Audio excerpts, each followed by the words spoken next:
ఈ రీసెంట్‌గా చెప్పాలంటే, ఈ పెద్దాయన పేరు మీద వచ్చిన 'ఎన్టీఆర్' కథానాయకుడు పిక్చర్ చూశాను. అబ్బో! కథానాయకుడు, మహానాయకుడు 2 మహాన్ చూశాను. మా ఆయన్ని వేయమని చెప్పి చూశాను. ఎలా అనిపించారు మీకు ఆయన వేషంలో బాలకృష్ణ గారిని చూస్తే? ఫస్ట్ ఆయన కష్టపడి వచ్చింది ఎట్లా అదంతా చూశారు. చూసి అందుకే ఆ వృత్తిని, ఆ సినిమా ప్రపంచాన్ని అంతా ప్రేమించారు ఆయన. దేవుడిగా ఇచ్చిన వరంగా తీసుకున్నారు ఆయన. అప్పుడే తెలిసింది నాకు.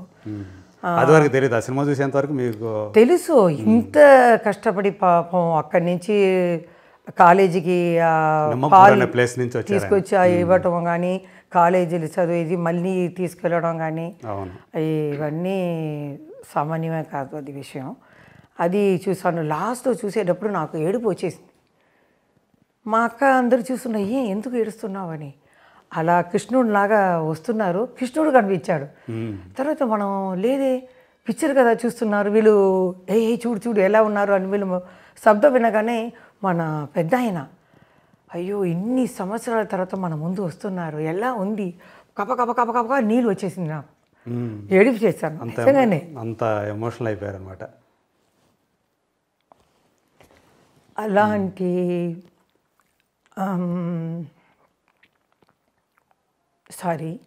అలాంటి మహానటుడు ఇక పుట్టరు. దేవలోకం నుంచి దిగి వచ్చిన గంధర్వుడు మేము అనుకున్నది.